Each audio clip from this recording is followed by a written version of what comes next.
기도하심으로 말씀 묵상을 시작하겠습니다. 하나님 감사합니다. 오늘도 귀한 하루 주셔서 주님 앞에 나아가게 하시고 또 말씀 가운데 우리의 길을 세워가게 하시면 감사드립니다.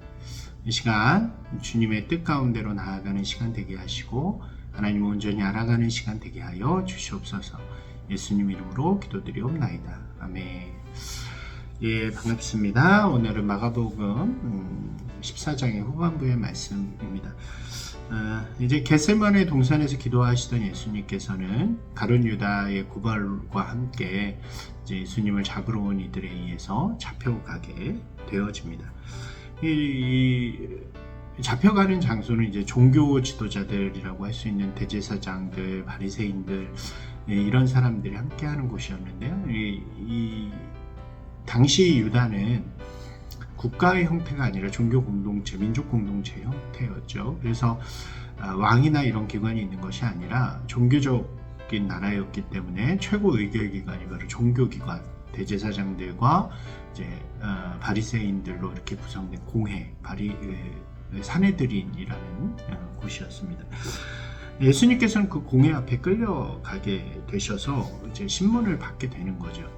신문의 내용들이 등장하지만 예수님께서는 크게 말씀하시지 않으세요. 그리고 이들의 말씀에 간간히 대답을 하시는데 그 내용은 그렇게 중요하지 않습니다. 왜냐하면 이미 이 종교 지도자들은 예수님을 죽이기로 마음을 먹었기 때문에 어떤 방법으로든지 사형을 선고하기를 원했고 예수님 역시 이제 죽음의 길을 가기로 결정하셨기 때문에 그곳에서 자신을 변호한다거나 그런 일은 하지 않으신 거죠.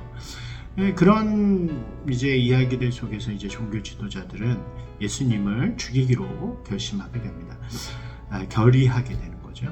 하지만 사람을 사형시키는 것에 대한 권리가 이들에게 없었기 때문에 이제 이들은 예수님을 데리고 당시 이제 로마의 총독으로 와 있던 빌라도에게로 데려가는 장면이 이제 뒤에 이어지게 됩니다.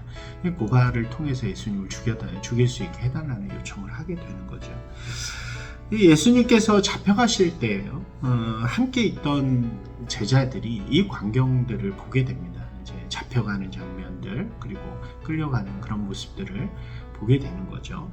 그들은 매우 놀라고 두려움 속에 빠졌던 것 같아요. 이제 이 이야기에 대해서는 이미 예수님께서 하신 말씀을 들었지만 이들이 그렇게 크게 그것에 대하여 생각하지 않고 있다가 실제로 예수님이 잡혀가는 그 순간에 그들은 자신들의 기대가 모두 무너지는 경험을 하게 되었을 것입니다.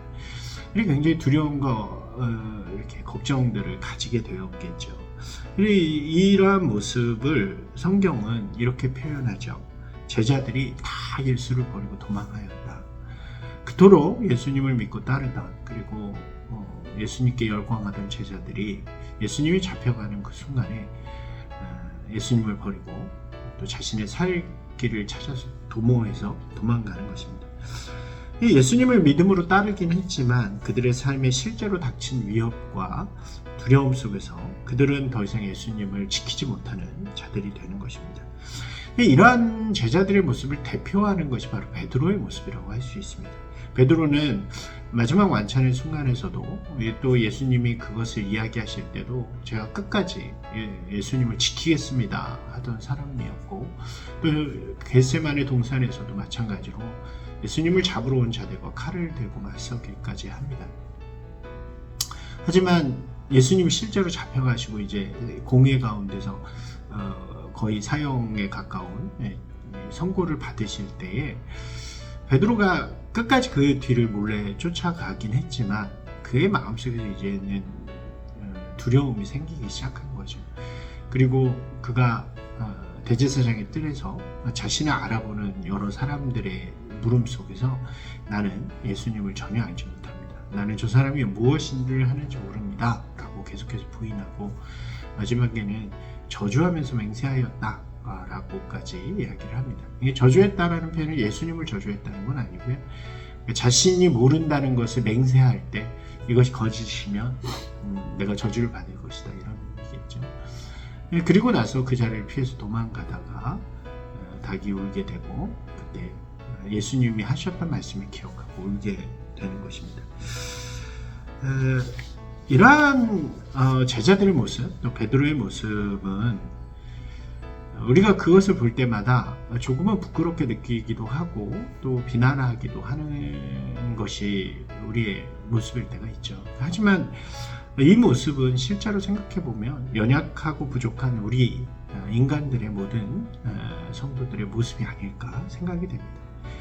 죽음과 두려움을 이기고 믿음을 지켜내는 건 참 멋있죠. 그러한 영웅들의 이야기들이 우리에게 감동을 주기도 합니다.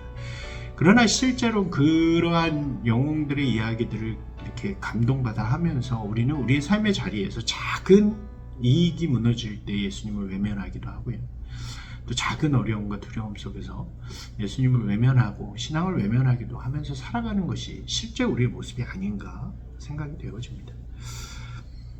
제자들 역시 마찬가지로 연약한 사람들이었고 죽음의 위협 앞에서 예수님을 외면하는 사람들일 수밖에 없는 거죠. 여러분, 그러나 감사한 것은 예수님께서 그러한 연약함과 부족함을 이미 아셨고 또 이해하신다는 것입니다. 그리고 예수님께서는 그들을 부활 위에 다시 부르셔서 회복시켜 주시고 그들이 다시 제자에게 믿음의 길을 걸어갈 수 있도록 하셨다는 거죠. 여러분, 그것은 우리에게도 동일한 것이라고 할 수 있습니다. 예수님의 죽음의 길이 바로 우리의 허물과 우리의 연약함을 위함이고 십자가가 바로 연약한 우리를 회복시키는 하나님의 예수 그리스도의 능력이 되기 때문입니다.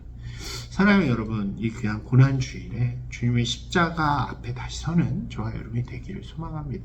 우리의 연약함과 부족함, 그리고 실패, 좌절, 이 모든 것을 주님 앞에 드리고 예수 그리스도의 부활과 함께 새롭게 되어서 다시금 굳건하게 주님 앞으로 나아가는 저와 여러분이 되시기를 주님의 이름으로